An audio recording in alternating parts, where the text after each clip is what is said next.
ஸ்ரீமதி ராமானுஜாய் நமக. போன பகுதியில் கூரத்தாழ்வாருடைய பெருமைகளையும் அவருடைய பக்தியை பற்றியும் சேவித்தோம்.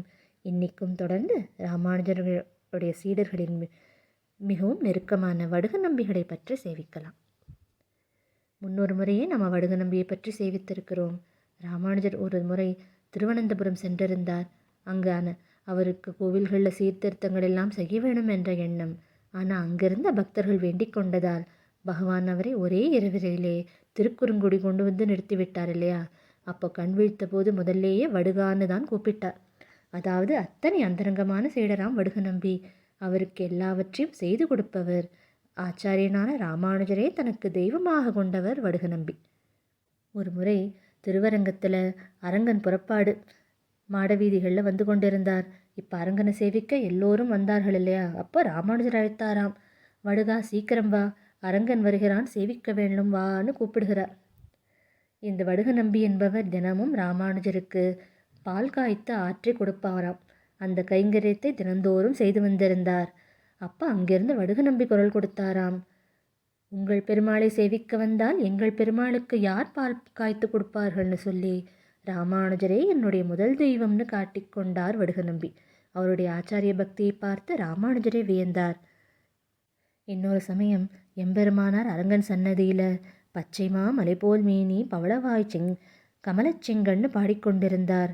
அப்போ உடனே வடுக நம்பி சொன்னாராம், என் அமுதனை கண்ட கண்கள் மற்றொன்றினை காணாவேன்னு ராமானுஜரை பார்த்து சொன்னாராம். அவரை பொறுத்தவரை ராமானுஜரே அவருக்கு தெய்வம். அவரை பார்த்த கண்கள் வேறொரு தெய்வத்தை தேடாதுன்ற அளவுக்கு ஆச்சாரிய பக்தியில் மேலோங்கி இருந்தார் வடுக நம்பி. பக்தியால் பகவானை காணலாம்னா, ஆனால் ஆச்சாரிய பக்தியும் ஆச்சாரிய சம்பந்தமும் இருப்பவர்களை பகவானே தேடி வருவான்றது தான் சத்தியம்.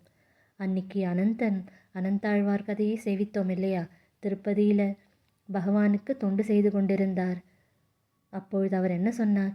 என் ராமானுஜருக்காக நான் இங்கு வந்தேன், அவருக்காகவே உனக்கு சேவை செய்கிறேன், அதனால் நான் இருக்க வேண்டுமா வேண்டாமான்னு ராமானுஜர் தான் முடிவு செய்ய வேணும்னு ஸ்ரீனிவாசனையே கேட்டார் இல்லையா? அந்த பக்திக்காகத்தானே அவரோடு அவனும் விளையாடி கொண்டிருந்தான். ஆச்சாரிய பக்தி என்பது நமக்கு பகவானை நம்மை தேடி வரவேற்கக்கூடியது. அதே போல் வடுக நம்பியின் உருவை கொண்டே ராமானுஜரிடம் வந்தார் இல்லையா திருக்குறுங்குடி நம்பி? இப்படித்தான் ஆச்சாரிய பக்தியும் ஆச்சாரிய சம்பந்தமும் பகவானையே நம்மை தேடி வரவைக்கும் என்பதைத்தான் இது காட்டுகிறது. அப்படிப்பட்ட ஆச்சாரிய பக்திகளில் தெளித்திருந்தார் வடுக நம்பி. வடுக நம்பிகள் எப்போதுமே ராமானுஜரோட பிரசாதத்தை சாப்பிடுவாராம். அவர் உண்ட பிரசாதத்தை சாப்பிட்டு விட்டு அதை கைகளை அலம்பிக் கொள்ள மாட்டார்.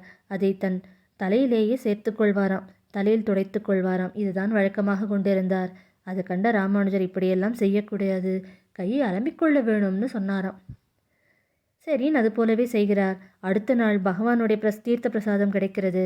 அதை சாப்பிட்டால் நேரே தலையில் தானே தடுவோம். ஆனால் அப்போதும் அவர் கையை அலம்பிக்கொண்டாராம்.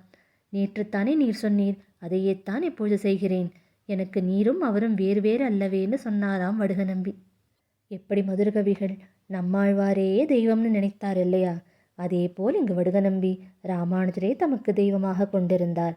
ராமானுஜரும் அவரை நமது மதுரகவிகள்னு பெருமையாக போற்றினாராம். அப்படிப்பட்ட வடுக நம்பிகள் நமக்காக 114 ஸ்லோகங்களை கொண்ட யதிராஜ வைபவம் மற்றும் 28 ஸ்லோகங்களை கொண்ட ஸ்ரீ ராமானுஜ அஷ்டோத்திர சதநாம சோஸ்திரம் ஆகியவற்றை அருளிச் செய்தார்.